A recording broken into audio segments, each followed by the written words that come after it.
శాంతి 6/7/2026. మధురమైన పిల్లలు, జీవిస్తూనే ఈ శరీరం నుండి వేరవ్వండి. అశరీరి అయి తండ్రిని స్మృతి చెయ్యండి.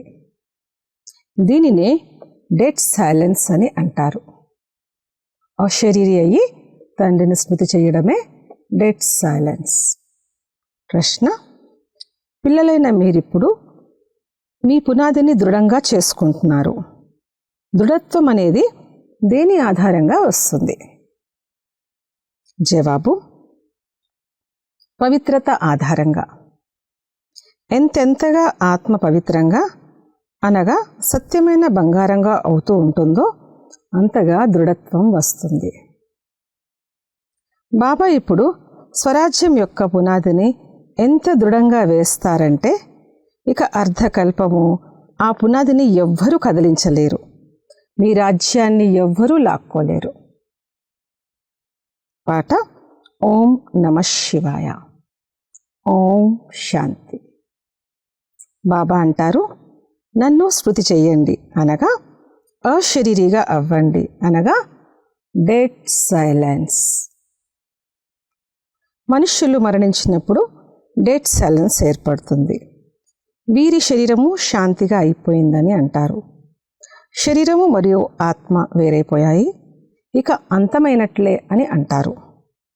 ఇక్కడ కూడా పిల్లలైన మీరు కూర్చున్నప్పుడు దీనిని డెడ్ సైలెన్స్ అని అంటారు. జీవిస్తూనే అశరీరిగా అవ్వండి. స్వయాన్ని ఆత్మగా భావించండి. తండ్రిని స్మృతి చెయ్యండి. ఇది సత్యమైన శాంతి అని మీకు తెలుసు. మనుషులకు శాంతి గురించి తెలియదు. డెడ్ సైలెన్స్ యొక్క అర్థమైతే వారికి అస్సలు తెలియదు. డెడ్ సైలెన్స్ అని ఎందుకంటారు? వ్యక్తి డెడ్ అయి అనగా మరణించి, సైలెన్స్ అంటే నిశ్శబ్దం అయిపోయారని స్మృతిని ఇప్పిస్తారు. మీరు కూడా మరణించండి, మీరు కూడా శాంతిగా అయిపోండి. పెద్ద పెద్ద వ్యక్తులు గాంధీ సమాధి వద్దకు వెళ్తారు. అక్కడికి వెళ్ళి డెడ్ సైలెన్స్లో అనగా శాంతిగా కూర్చోండి అని అంటారు. మీకు కూడా తెలుసు, నేను ఆత్మను, శాంతి స్వరూపాన్ని. ఇది ప్రపంచానికి తెలియదు. మనము మన స్వరూపంలో స్థితులైపోతాము. మన స్వధర్మము శాంతి, మన ఆత్మ శాంతి స్వరూపము. వారికి ఈ విషయం తెలియదు, అందుకే శాంతి కావాలని అడుగుతారు. శాంతి కావాలని ఆత్మ అంటుంది. ఆత్మ తన స్వధర్మాన్ని మర్చిపోయింది. వాస్తవానికి ఆత్మధర్మమే శాంతి. వాస్తవానికి ఆత్మధర్మమే శాంతి. అటువంటప్పుడు అశాంతి ఉందని ఆత్మ ఎందుకంటుంది? అశరీరి అయి కూర్చోండి. వారు హఠముతో ప్రాణాయామం చేస్తారు. దానితో మరణించినట్లుగా అయిపోతారు. దాన్ని కృత్రిమ శాంతి అని అంటారు. మా స్వధర్మం శాంతి అని పిల్లలైన మీకైతే తెలుసు. మా స్వధర్మము శాంతి. ఆత్మైన మీరు స్వరాజ్యాన్ని తీసుకుంటున్నారు. ఆత్మయే అన్నీ అవుతుంది. ఆత్మయే బ్యారిస్టర్ అవుతుంది. నాకు రాజ్యం కావాలని ఆత్మనే అంటుంది. ఇంతకుముందు కూడా తండ్రి నుండి రాజ్యాన్ని తీసుకున్నారు. ఇంతకుముందు కూడా కల్పకృతం కూడా తండ్రి నుంచి రాజ్యం తీసుకున్నాం. ఇప్పుడు మళ్ళీ తీసుకోవడానికి వచ్చారు. మనుషులు దేహాభిమానంలో ఉన్నారు కనుక దుఃఖంలో ఉన్నారు. దుఃఖానికి కారణము దేహాభిమానం. నేను ఆత్మను, నా పరంపిత పరమాత్మ నుండి స్వరాజ్యాన్ని తీసుకునేందుకు వచ్చానని ఇప్పుడు మీరు అర్థం చేసుకున్నారు. ఆత్మైన మీకు రాజ్యం కావాలి. ఈ సమయంలో ఆత్మ అనంతమైన తండ్రిని స్వరాజ్యం అడుగుతుంది.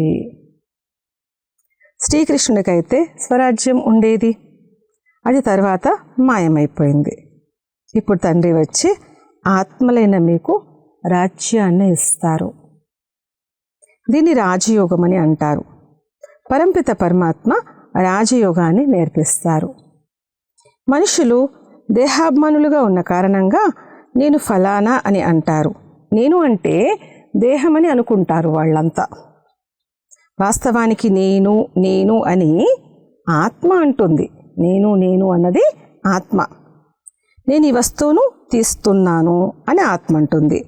నేను తీస్తున్నాను అని స్త్రీ అంటుంది, అనగా స్త్రీలింగంలో ఉన్నవారు అంటారు. వాస్తవానికి ఆత్మ అయితే మేల్. ఆత్మనైన నేను తండ్రి సంతానాన్ని. నేను ఆత్మ తండ్రి సంతానాన్ని. బాబా నేను మీ నుండి స్వరాజ్యాన్ని తీసుకుంటున్నానని ఆత్మ అంటుంది. ఆత్మకు స్వరాజ్యాన్ని పరమాత్మనే ఇస్తారు. భక్తికి మరియు జ్ఞానానికి ఎంత వ్యత్యాసం ఉందో చూడండి. శివుని మందిరం కూడా ఉంటుంది. గంటలు కూడా అన్నింటికన్నా ఎక్కువగా శివుని మందిరాల్లోనే మ్రోగుతాయి. వారిని మేల్కొల్పుతారు. వాస్తవానికి అందరినీ మేల్కొల్పుతారు. ఉదయాన్నే వాయిద్యాలు మ్రోగిస్తారు. ఇక్కడ తండ్రి పిల్లలను మేల్కొల్పి దేవతలుగా తయారు చేస్తారు. ఇక్కడ తండ్రి పిల్లల్ని మేల్కొల్పి దేవతలుగా తయారు చేస్తారు. ఇక్కడ గంటలు మొదలైనవి మోగించాల్సిన విషయం ఏమీ లేదు. తండ్రి అంటారు, మీకు స్వరాజ్యం కావాలంటే ముందు పవిత్రంగా అవ్వండి. లక్ష్యము ఉద్దేశం బుద్ధిలో ఉంటుంది. నేను మెట్రిక్ పాస్ అయిన తర్వాత ఇది చేస్తాను అని విద్యార్థి అంటాడు. మాకు శాంతి లభించాలని సన్యాసులు కోరుకుంటారు. ఒక కథ కూడా ఉంది కదా, రాణి మెడలోనే హారం ఉంది కానీ బయట వెతికారు అని. కానీ మనుషులు కూడా శాంతిని బయటనే వెతుకుతున్నారు కదా. ఆత్మ అయితే స్వయం శాంతి స్వరూపమై ఉండి కూడా మనుషులు కూడా ఆ రాణి వలె బయటే వెతుకుతున్నారు. ఆత్మ తన స్వధర్మాన్ని మరచి స్వయాన్ని శరీరంగా భావిస్తూ కూర్చుంది. తండ్రి మళ్ళీ స్మృతినిప్పిస్తున్నారు. మీరు ఆత్మలు. ఆత్మలైన మీరు 84 జన్మలు తీసుకుంటారు. ఈ విషయాలను ఇతరులెవ్వరూ అర్థం చేయించలేరు. తండ్రి అంటారు, మీకు మీ జన్మల గురించి తెలియదు, నేను తెలియచేస్తాను. మీరు బ్రహ్మ కుమార్ కుమారిలు. తండ్రి అర్థం చేయించారు. పవిత్రత లేకుండా జ్ఞానధారణ జరగదు. పవిత్రత లేకుండా జ్ఞానధారణ జరగదు. పులిపాలు కోసము బంగారు పాత్ర కావాలని అంటారు కదా, అలా ఇక్కడ కూడా బంగారు పాత్ర కావాలి. ఆత్మ తండ్రిని స్మృతి చేయడంతో బంగారంగా అవుతుంది. తండ్రి కూడా సత్యమైన బంగారము. తండ్రి కూడా సత్యమైన బంగారము. ఆత్మ తండ్రిని స్మృతి చేసినట్లయితే జ్ఞానం వచ్చేస్తుంది. మీరు సత్యమైన బంగారంగా పవిత్రంగా ఉండేవారు. ఈ జ్ఞానం యొక్క ప్రభావము ఇతరులెవరిపైనా పడదు. తండ్రి అంటారు, నేను ఆత్మైన మీకు స్వరాజ్యాన్ని ఇస్తాను. ఎప్పుడైతే పాత సృష్టి యొక్క అంతము మరియు కొత్త సృష్టి యొక్క ఆది జరుగుతుందో అప్పుడు ఈ స్వరాజ్యం లభిస్తుంది. మనుషులకు హద్దు రాజ్యం ఉంటుంది. అనంతమైన రాజ్యం మనుషులెప్పటికీ లభించదు.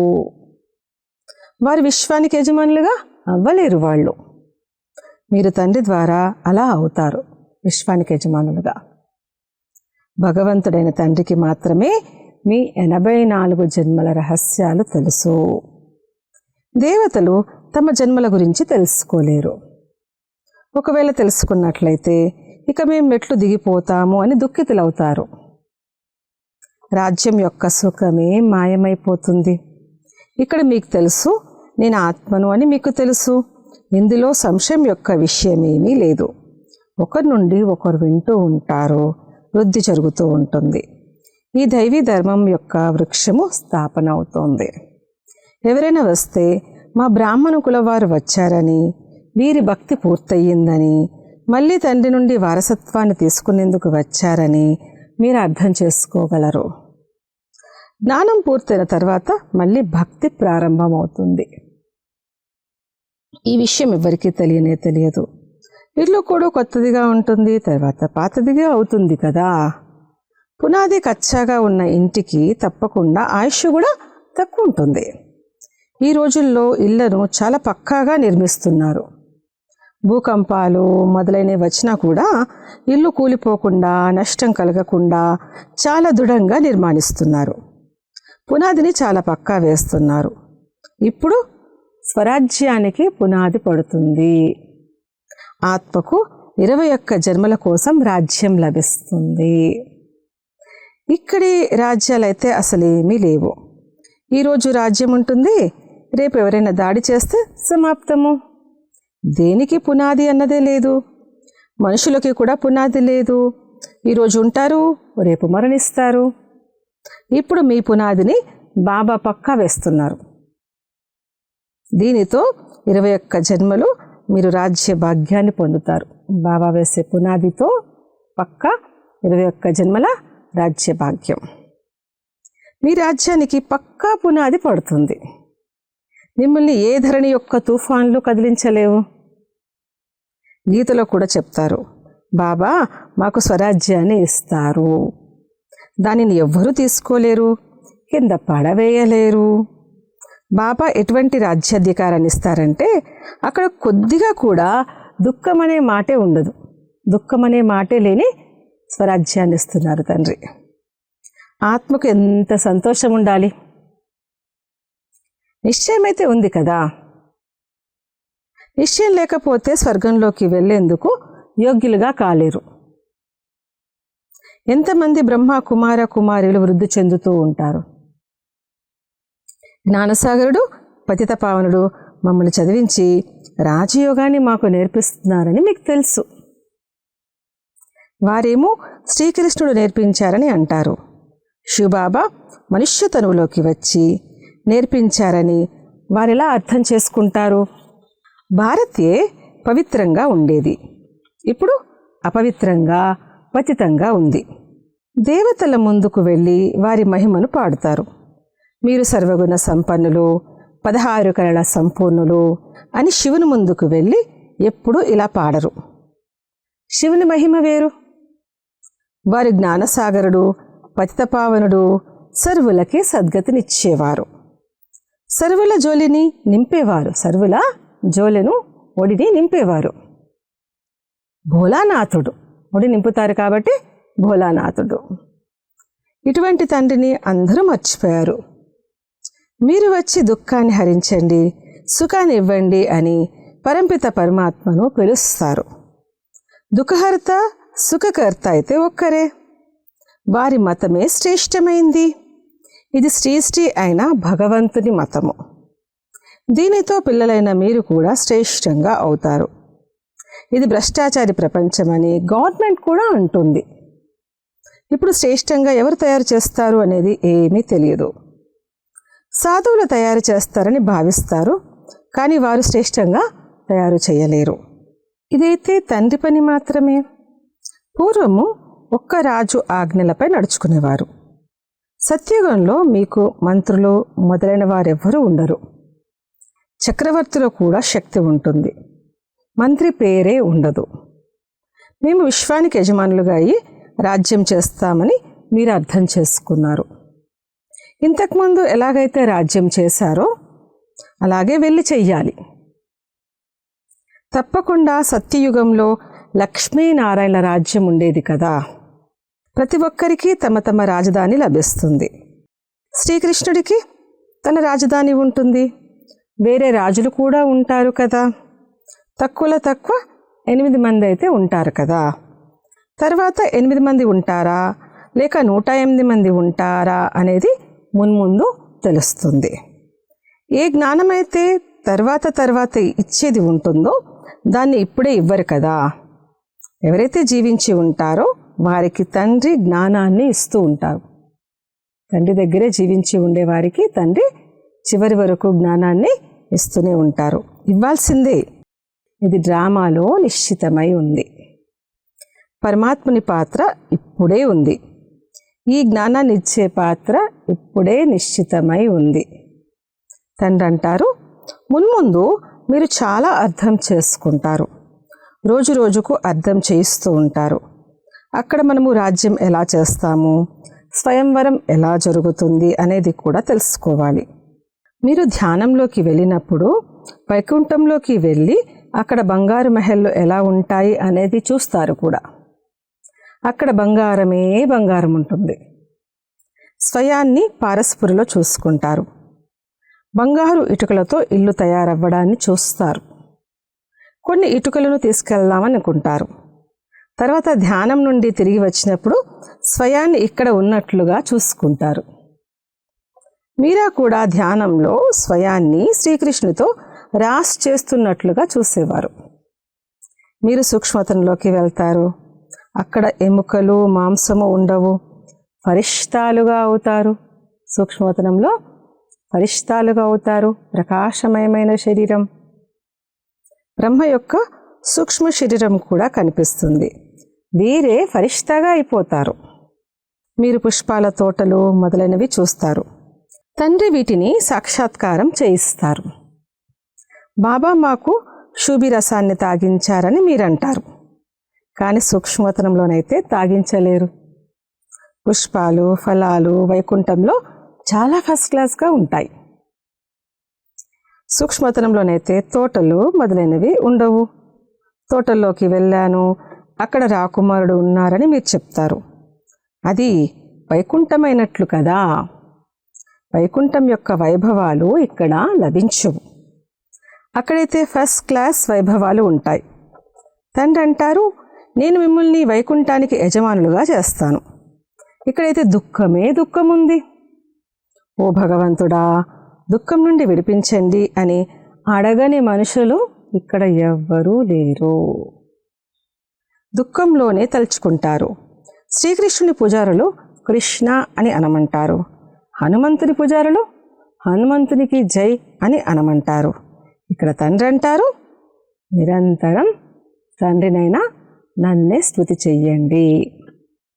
ఎలా స్తుతి చెయ్యండి అంటే, ఇక అంతిమ సమయంలో ఇంకెవ్వరే స్మృతి రాకూడదు. అంతిమంలో తండ్రి స్మృతి తప్ప ఎవ్వరి స్మృతి రాకూడదు. కాశీలో కత్తుల బావిలోకి దూకేవారు. అందులోకి దూకినప్పుడు వారికి ఎలా అనిపిస్తుందంటే, వారు చేసిన పాపాలకు జన్మ జన్మల శిక్షలు అనుభవిస్తున్నట్లుగా అనిపిస్తుంది. చాలా పాపాలు చేశారు. దీన్నే పాపాత్ముల ప్రపంచం అంటారు. ఆత్మ పాపిగా ఉంది. ఓ పరంపిత పరమాత్మ, పరంధామంలో నివసించే ఓ శివబాబా అని ఆత్మయే తండ్రిని పిలుస్తుంది. వారి అసలు పేరైతే ఒక్కటే. వారి ఆత్మలకు తండ్రి. రుద్రుడు అనే పదం ఉపయోగించినప్పుడు శాలిగ్రామాలు అనే పదం శోభించదు. శివుడు మరియు శాలిగ్రామాలు అనే పదాలు శోభిస్తాయి. మట్టితో శివలింగాన్ని తయారు చేసినప్పుడు శాలిగ్రామాలను కూడా తయారు చేస్తారు. పతిత పావనుడైతే వారే కదా. ఇక్కడ యజ్ఞాలను కూడా రచిస్తారు. భారత్ అన్నింటికన్నా ఉన్నతమైనది. కానీ దేవతా ధర్మాన్ని మర్చిపోయారు. మీరు ఆది సనాతన దేవీ దేవతా ధర్మము అదైతే కొనసాగాలి. హిందూ అనేది ధర్మమే కాదు. మీరైతే ఉన్నారే ఆది సనాతన దేవీ దేవతా ధర్మం, మరి మీ ధర్మం అయితే కొనసాగాల్సిందే. హిందూ ధర్మం అనేది ధర్మము కానే కాదు. దేవతా ధర్మం వారే సతో రజో తమోల్లోకి వస్తారు. ఎప్పుడైతే తమోలోకి వస్తారో అప్పుడు తమను తాము దేవతలుగా చెప్పుకోలేరు. వాస్తవానికి హిందూ అనేది ధర్మం కాదు. మీరు దేవీ దేవతలుగా అవ్వగలరు, వచ్చి తెలుసుకోండి అని అర్థం చేయించడం జరుగుతుంది. అప్పుడు వారు తీరిక ఎక్కడ ఉంది అని అంటారు. తండ్రి అంటారు, సుఖశాంతుల వారసత్వాన్ని ఇచ్చేందుకు నేను మిమ్మల్ని నా వారిగా చేసుకున్నాను. మీకు సుఖశాంతుల వారసత్వాన్ని ఇవ్వడానికే నేను మిమ్మల్ని నా వారిగా చేసుకున్నాను. సాక్షాత్ భగవంతుడు అంటున్నారు, నా వారిగా చేసుకున్నాను. కొన్ని పరివారాలు పరస్పరంలో కలిసి ఉంటారు. చాలా ప్రేమగా నడుచుకుంటారు. అందరి సంపాదన కలిపి జరుగుతుంది. ఎటువంటి హంగామాలు ఉండవు. కానీ అలాగని వారిది స్వర్గమని అనరు కదా. సత్యుగంలో ఒక్క ఇంటిలో కూడా అనారోగ్యం కలవారు, దిక్కుతెలుగా ఉన్నవారు ఉండనే ఉండరు. దాని పేరే స్వర్గం. అక్కడ అందరూ సుఖంగా ఉంటారు. తండ్రి నుండి మీరు సదా సుఖం యొక్క వారసత్వాన్ని తీసుకోవడానికి వచ్చారు. మీకు జ్ఞానం లభించింది. మీరు అంటారు, బాబా మీరు పతిత పావనుడు, మమ్మల్ని కూడా పావనంగా చెయ్యండి. తండ్రితో పాటు పిల్లలైన మీరు కూడా ఈశ్వరీయ సేవాదారులు. ఈశ్వరునితో పాటు పిల్లలైన మనం కూడా ఈశ్వరీయ సేవాదారులం. అచ్చా, మధురాతి మధురమైన సికీలదే పిల్లలకు మాత్పిత బాప్దాదాల ప్రియస్మృతులు మరియు గుడ్ మార్నింగ్. ఆత్మిక పిల్లలకు ఆత్మిక తండ్రి నమస్తే. ధారణ కొరకు ముఖ్య సారము. మొదటి పాయింట్, స్వరాజ్యాన్ని తీసుకునేందుకు పవిత్రత యొక్క పునాదిని ఇప్పటి నుంచే దృఢంగా వేసుకోవాలి. ఎలాగైతే తండ్రి పతిత పావనుడు, అలా తండ్రి సమానంగా పావనంగా అవ్వాలి. రెండో పాయింట్, తమ శాంతి స్వధర్మంలో స్థితులై ఉండాలి. ఎంత వీలైతే అంత దేహాభిమానాన్ని వదిలి దేహీ అభిమానులుగా ఉండాలి. డెడ్ సైలెన్స్ను అనగా అశరీరిగా అయ్యే అభ్యాసం చెయ్యాలి. వరదానము, ఇతర ఆత్మల సేవతో పాటుగా స్వయం యొక్క సేవను కూడా చేసుకునే సఫలతామూర్తి భవ. సేవలో సఫలతామూర్తులుగా అవ్వాలంటే ఇతరుల సేవతో పాటుగా మీ సేవ కూడా చేసుకోండి. ఏ సేవకైనా వెళ్ళినప్పుడు సేవతో పాటుగా మీ పాత సంస్కారాలకు కూడా అంతిమ సంస్కారం చేస్తున్నట్లుగా భావించండి. ఎంతగా సంస్కారాల అంతిమ సంస్కారం చేస్తారో అంతగానే సత్కారం లభిస్తుంది. అందరూ మీ ముందు మనసుతో నమస్కరిస్తారు. బయటికి నమస్కారం చేసేవారిగా తయారు కాకండి. మనసుతో నమస్కారం చేసేవారిగా మిమ్మల్ని మీరు తయారు చేసుకోండి. స్లోగన్, అనంతమైన సేవ యొక్క లక్ష్యం పెట్టుకున్నట్లయితే హద్దులోని బంధనాలన్నీ తెగిపోతాయి. అవ్యక్త ప్రేరణలు. జ్వాలా స్వరూప స్థితిలో ఉంటూ శక్తిశాలి స్మృతిని అనుభవం చేయండి. ఎప్పటి వరకైతే మీ స్మృతి జ్వాలా రూపంగా అవ్వదో అప్పటి వరకు ఈ వినాశ జ్వాల కూడా సంపూర్ణ జ్వాలా రూపాన్ని పొందదు. భగ్గుమంటుంది, కానీ మళ్ళీ శీతలమైపోతుంది. ఎందుకంటే జ్వాలామూర్తులు మరియు ప్రేరక ఆధారమూర్తులైన ఆత్మలిప్పుడు స్వయమే సదా జ్వాలాస్వరూపులుగా అవ్వలేదు. ఇప్పుడు జ్వాలారూపులుగా అయ్యే దృఢ సంకల్పాన్ని చెయ్యండి మరియు సంఘటిత రూపంలో మనసు బుద్ధి యొక్క ఏకాగ్రత ద్వారా శక్తిశాలి యోగానికి చెందిన వైబ్రేషన్స్ను నలువైపులా వ్యాపింపచేయండి. అచ్చా, ఓం శాంతి.